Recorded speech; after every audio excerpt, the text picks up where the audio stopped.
This is the Healey Brothers Podcast. All right, so Shawna, welcome to the Healey Pod. We do a little series of an employee spotlight because we like to recognize the people that have grown with our company, been here a while, make a big difference and impact on us. So we like to mix these in. We try to do them monthly, but we thought no better than our customer care center and how well you've grown here and how much we cherish what you do here. Obviously, it's been awesome to see, and I don't think that BDC can't go one day without you, to be honest. So Appreciate that. So we're just gonna get started here. If you just give a little background on what made you come to Healey, what you do now at Healey, and then we'll go from there. Okay. So I actually started part-time while I was going for my master's degree, and just quickly jumped to full-time, realized that I really enjoyed it and I love the psychology of sales. And I worked my way up. I am now the senior team lead for sales and reception. And just to clarify, so we have a BDC manager. Shawna's right there. She leads the pack pretty much. Still gets on the phone like a mad person all the time, handles stuff, and overall, our best BDR for the longest time as well. And she now trains people. So, what made you choose Healey? Like, what was there a decision, or just you needed a job, or? So actually, I have a relative that works here. Oh, really? Yeah, upstairs in accounting. And so she told me that you guys were hiring, and I wasn't really sure, honestly. I was afraid of the phone. I wouldn't even call it the pizza place. And my mom was literally like, "You're not going to be able to do this." And I'm like, "I want to challenge myself. Let's try it out." And then fell in love with it. So being in front of, obviously you came to a customer care center. I mean, some people call it the call center, but it's much more than that because you're problem solving all day. The first point of contact. What was just like you never really tried, or it was just for being on the phone? What was the issue? I just think fear of being on the phone. Um, and then I don't know. It was just like something kind of clicked. I remember coming in, being brought upstairs, and just being like forced to jump right in. Like we got to read the script for like 20 minutes, and then like, okay, you're gonna go on the phone. And like once I did it, I'm like, okay, this is actually kind of fun. I'm like, this is cool. So it was just something you had to jump into. Yeah. There was not much training. Like that's. I'm actually shocked you said you're scared of the phone. You were worried about, not scared, but worried about being on the phone. That's. I would have never thought in a million years. So I'm learning something new today too. All right. So when you first got to the BDC, let's touch a little bit about your career journey here. So when you first got here, expectations to what you were actually doing, and then now your full-time job roles. And I know you move, shake, and all over the place on a daily basis because it changes daily. But so how would that go? Just explain to the audience. So I was BDR for a couple of years, and then just explain a little bit more what the BDR is. Absolutely, yeah. So we answer all incoming phone calls, all internet inquiries. We reach out to like campaign lists, clients that are coming off lease, clients that have been in the showroom but didn't buy. It's just an array of things, but basically like the first point of contact with the customer in almost any point in time of journey. And that's like when we had the pods back then, right? When you first did that, right? Yeah, we had 3. We had the Chevy pods, we had Chrysler and Hyundai, and then the Ford, Mitsubishi, and Lincoln pod. Yeah, so just for the pods there were based off different brands, so you could separate the leads and stuff like that. Now we do more open phone. Yes. And also technology is advanced so drastically. So, all right, so now let's get to the next steps when you became a lead, and now you're more of a management role now. So like, how did that go? Was it just performance based, or how did that go? I started off as like being the trainer. So I got to like do the whole training program, which I really loved. And then I kind of like, I went on maternity leave a couple of times. So when making that transition from maternity leave, from being a trainer to maternity leave, I came back and was like, okay, like, what are we going to do? We had a new trainer. I had somebody else kind of take that position. And we then created team leads. So I was kind of doing like a hybrid thing for a quick minute. And from there, I think probably about, I want to say maybe 4 years ago, maybe 5 years ago, I had a conversation with Brad and Chris, and became the senior team lead. So now I have 2 leads underneath me for sales, and then the rest of the team. And I think about 2 years ago was when I took over reception as well. Yeah, so. I mean, reception alone, people don't think it's a hard job, but it's probably maybe not the happiest customer when they call in and stuff like that. So they answer about 26 to 29,000 calls a month. Yeah. Well, I guess that's a good thing for Healey. So a lot of people are calling Healey. So that's good. And And also, I mean, the BDR is receiving thousands and thousands of leads and inquiries a day. Absolutely. I mean, just from our websites alone, which is good because that's like more direct traffic. And then we have third-party leads coming and then OEM leads as well. So a lot of traffic that you have to deal with on a daily basis. And people, I mean, to really grasp it, they would have to see the numbers on paper and see where it's coming from. It's not easy. You have to wean through it because there's obviously leads that don't make sense or bots and stuff like that. So let's touch on training. I know it's a big thing you're part of. I know we started a couple different training initiatives.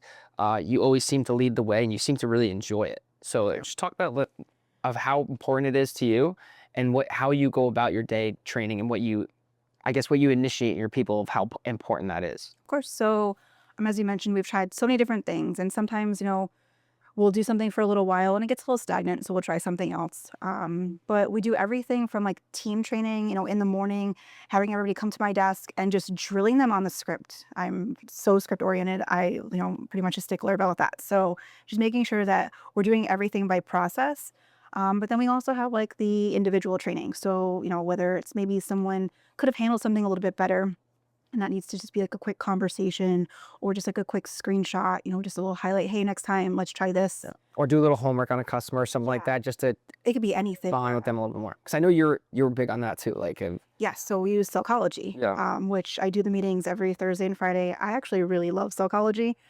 So it's all just about, learning sales through psychology, which is probably the part that like hooked me into BDC. Was just being able to like learn about people and what kind of makes people work and how to use that to your advantage a little bit. Um, but psychology is just all about understanding how to create that rapport with the client and doing it in a way that doesn't seem so like forced. So we do a lot of training. They're expected to do a couple of videos each week, and then we talk about it at the end of the week. yeah, more of that natural feel, meeting the customer where they are, understanding kind of like doing a little homework. Hey, have they bought cars from us? What cars have they bought in the past? Where they're at? Even looking at their email string, whether it's like, I like someone with furry boots at gmail.com, you can kind of bond with them. You understand a little bit about that person. Like they probably like to have fun. They like and that kind of stuff. So that's something I think you really, seem to enjoy when we brought that on. Obviously you've always trained. So when you're telling people how important training is, what's the reaction? Do they understand and they get it? Obviously your top BDRs, I would imagine. Yeah, I think sometimes you have to like really like experience it at first, especially when we're bringing somebody on new and we're giving them like this binder full of scripts and all these different like word tracks, and it could be a little overwhelming. But we try and do it in a step-by-step like process. We're not going to like throw so much onto somebody. But I think there's always like a pivotal moment when we have a new BDR and like you teach them or you coach them when they're on the phone with a client and then they say something and it's like, oh, like that clicked. I just need to do that. Like that was so simple. And it's a fun moment just to like watch that and really see that. Yeah, and I think some like obviously new hires, they always get a little like, hey, it's scripted, but it's understanding of what we're talking about. It's not word for word. You still have to put it into your, into your own words a little bit, but just into the process, it has to be similar. It has to, because that's how you need to interact with the customer, and also understanding the customer where they're at. Like if they say something else, you have to be able to understand with them and guide them in their decision, which I know you do so well, because whenever we send you a customer, it's usually a sale or if there's a problem customer, it's usually turns around real quickly. So I know that importance of getting them to really understand it, not just memorizing it, which is so key Learning to our pivot. to our success. So you've seen the whole pretty much the growth of, I guess, the BDC, the customer care center we have from technology and added in. Let's touch a little bit on now we roll out AI. You're in the AI, I know that's a big keyword, AI meetings of how we train the model. We do it weekly. We slowed down a little bit because it seems to be learning at a pretty high pace now. So what do you think about that? I know people is like, oh, it's going to replace my job. So what's your perspective on that and making us that? I'm excited about it. Honestly, it's there. It's an assistant, right? So it's there when we're not. It's the people who are working overnights who are inquiring online. It's, the people that have to be up earlier in the morning where we're not able to be there to answer their questions off the bat. It's very comforting, I would think, as a client to be able to ask a question and know I don't have to wait hours or try to like keep my phone out and see if I'm going to miss this call or anything like that. So I think like it's really pivotal. It's definitely something that we definitely need. Yeah, and I think another thing is our customers want 24/7.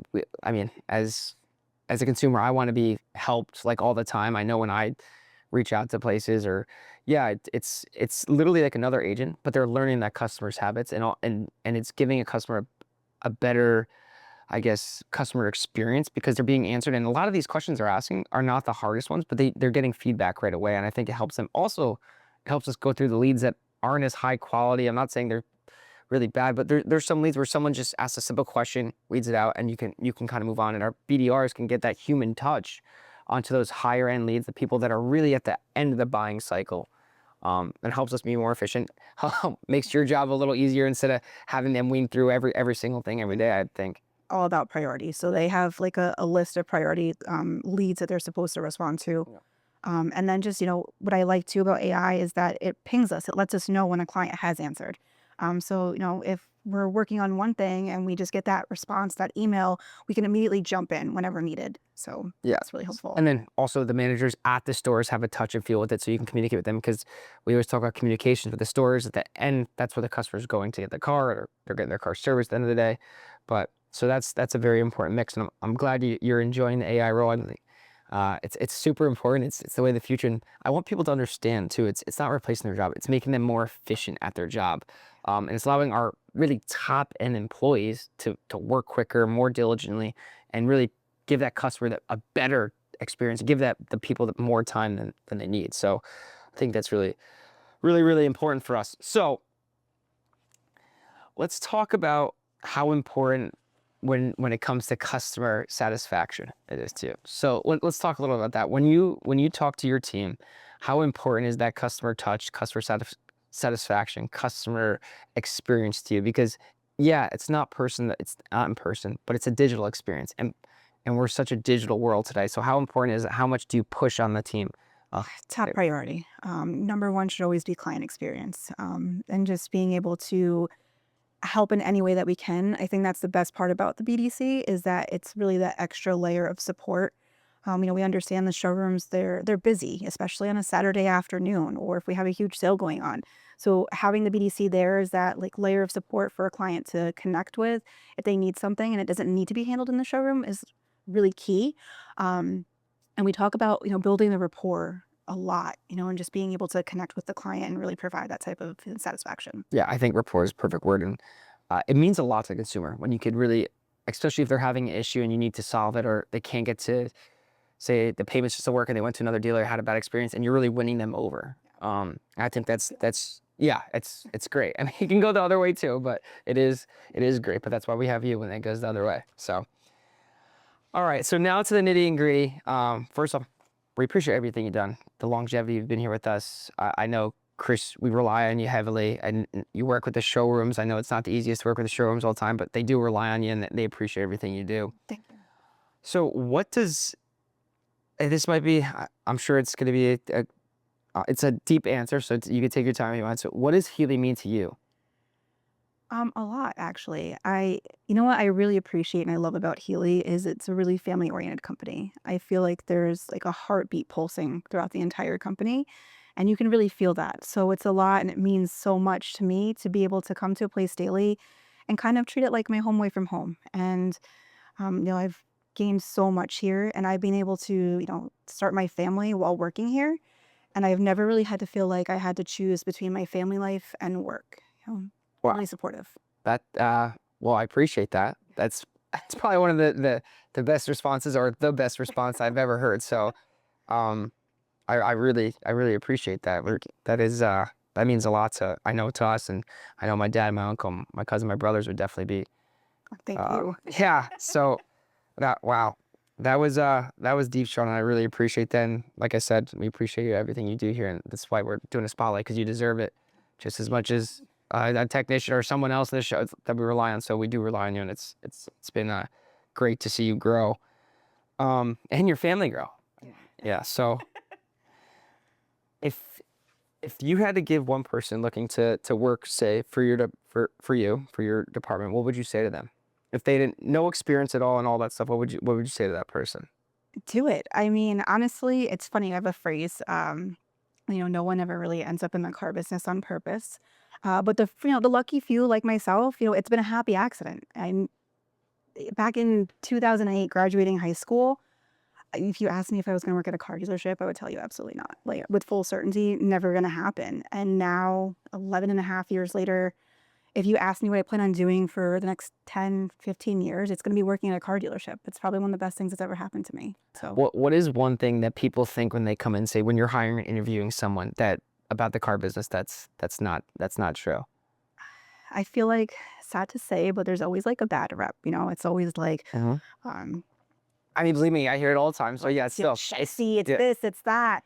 And then in particular in the BC, it's like, well, we're a call center and we're going to just be like hammering away and doing all these like terrible things. It's going to be so boring. And most people don't really know about vehicles when they come to our, the call center. Most of our employees have no idea. I mean, I have like not a clue about vehicles. So that's probably the biggest thing. But just do it, because even if you apply, you get a position and it's not something that works out well, maybe just you don't mesh, there's so many other positions and opportunity to work for such a great company. Yeah, I think that's one thing people forget. Like, yeah, you can go from, look at Shawna, BDC to showroom. There's so many more like that, and our opportunity is endless as long as you work hard and do it. And also, people get so like, oh, you're learning so much. Your phone skills, your digital skills are so important because you are still doing that in the showroom. And I think they forget, and like you're getting a lot of this. Like it's such a mix, and everyone says like the crazy hours. We mitigate hours. Like the hours are very fair. They're saying they're crazy. Yeah, we a little demanding sometimes, but I think one thing people forget is like, oh, like call center don't get paid. There's bonuses, there's commissions and stuff like that. Like it really relies on you, and I think you've shown that. Yeah, everything. Like it's so many ways. It's fun. It's high tempo and submitting. Yeah, there's some bickering between the stores and that stuff, but that's in any job you work. It's always gonna happen. Okay, I'm glad you said it. You just gotta jump in, and it really is I think, of course, because I'm a Healey, but it's a great place to work, and this is why we've had employees here for so long. So how many years has it been now? Well, 11 and a half. Wow. Yeah. It's over a decade later. So I'm glad you said it for another 15. So that's good. Makes me feel a little safer at home, so I don't have to panic. So, all right. So Shawna, I really appreciate it. Like again, thank you so much. Is there anything else you'd like to say, or anything to your team or anything like that? I just feel like I'm so proud of my team, and we probably don't say it daily, but being able to start the BDC, again, 11 years ago, and seeing it where it is now, we wouldn't have expected it to like grow so much. And they do such a good job. And sometimes, I do tend to get on their case a little bit, making sure things are run. Oh, we've heard. We know you want perfection out there. Yes. So, but they do so well, and I'm so proud of them. Well, it's great to hear. We rely on them for a lot of stuff. They are the first point of contact. They are the ones putting all the correct data in our system, which people don't give enough credit for, because we know some people don't do that in our organization. So thank you again, and we'll definitely have you back on. We'll talk a little bit more about a customer care center at some point. Maybe you, Chris, me, and Brad will jump on. But again, thank you. Thank you for having me. Thank you for tuning in. Don't forget to like, comment, hit that subscribe button, and follow us at Healey Brothers on all social platforms.